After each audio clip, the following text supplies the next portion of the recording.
Hey there. Oh, hello there. Have you ever heard that we are all genetically related? No. Yeah, I know, right? It's crazy. Because in Genesis, if I can find a page, it says, "Then God said, let us make man in our image according to our likeness." What do you mean we're created in the image of God? Well, don't you know what that means? It means that those who created Adam and Eve created us. Because if Adam and Eve were the first two people to ever exist on the earth, then we must be the offspring of Adam and Eve. So, then again, we're all genetically related. So we're all family. Well, okay then. Have you ever heard about world trees? What do you mean, world trees? Well, you know, a tree that's gigantic, that can be seen around the world, a world tree. There's nothing about world trees in the book. It just, in Genesis, it says, God said, let there be light. God said, let there be a firmament amidst the waters, and let it divide the water from the waters. There's no world tree here that's holding up some great sun. What are you on about? There are definitely world trees, and it even says in Daniel verse 3 through 10, 520, page 520, it says, "I was looking and behold, a tree in the midst of the earth, and its height was great. The tree grew and became strong. Its height reached to the heavens, and it could be seen to the ends of the earth. Its leaves were lovely, its fruit abundant, and in it was food for all. The beasts of the field found shade under it. The birds of the heavens dwelt in its branches, and all flesh was fed from it." That was from Daniel. Daniel? It was said in Daniel? Daniel 3. Oh my god. There was a giant tree. Wow. And you're saying that was in the Garden of Eden, are you? Yes, of course. The tree was in the Garden of Eden. That's the tree that Eve took the fruit from, and also was tempted to eat it by the serpent, who was coiled around the tree like... Okay. Alright. And it was holding up the sun of the world? Because it was the tree of life, or the tree of knowledge, whichever one you want to call it, it therefore gave life to the world. Yeah, that's what you're getting at, okay. Interesting. But then, why don't we see any of the trees? Well, it says that all the ancient trees were chopped down. They were cut down? By who? Why don't you have a read? Read, okay. Chop down the trees and cut off its branches, stripped off all of its leaves. Yeah, okay. It's talking about the branches being cut down, yes.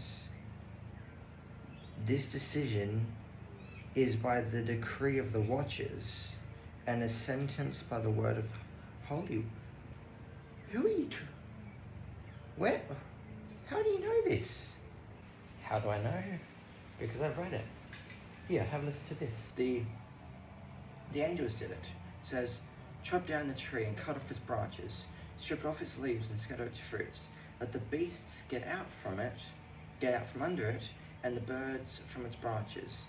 Nevertheless, leave the stump and roots in the earth, bound with a band of iron and bronze, in the tender grass of the field.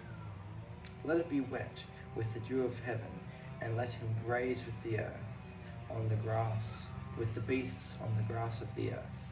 Let his heart be changed from that of a man, let him be given the heart of a beast, and let 7 times pass over him." This is also pretty common knowledge if you've read the entire Bible. Well, it's not common knowledge for me. I've read the entire bloody Bible.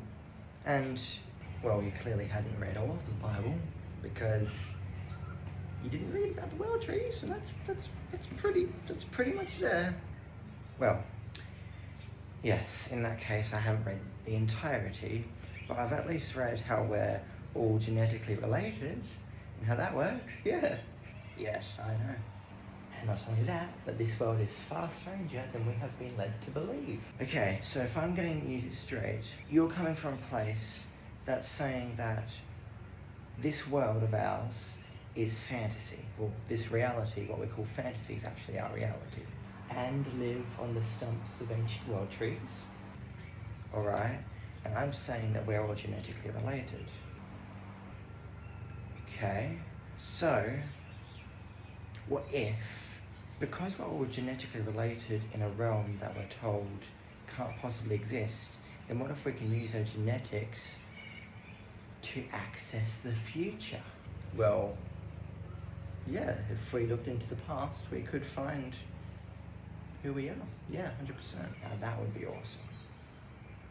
But how would we know where to look in the future if we don't have the secrets of the past first? You know, your genetic thing definitely makes a good theory about this. I agree. Interesting. You make a very good point. Now, seeing as I can see that we're coming from the same place, but with different perspectives, I'd like to give you a gift that reflects that. So, here you go. You have a gift for me? A gift? What's this gift? Oh. Let me guess. This is water turned to wine. Yes, that is indeed. Yes. Oh. Very nice. I like what you've done there. Very much like what you've done there. And you have a gift for me as well, seeing as you got your water turned to wine. Yeah, don't you worry. I've got a gift for you as well. In exactly the form that you like. A mini tree with everything you could ask for. Oh wow. This is my gift, eh? Got a... What is this? That right there, my friend, is a pine cone, which you should know, because you're into the world trees. Pine cone, yes, I know that was a pine cone. But what is it meant to symbolize?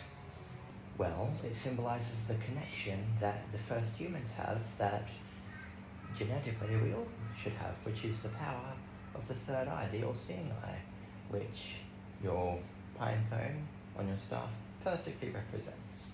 And just like how I got the perfect gift of the wine, you got yours with the pine cone and the piece of a world tree. Alright, I like this, like onward, nice. So this came from world tree, hey? Very nice. Very nice indeed. I like it a lot. Thank you. And I shall be off on my way. Bye-bye. Well then, goodbye to you too. Have a good life with that stick of yours. May your world trees carry on their legacy. And may the genetics of Adam and Eve carry on for just as long.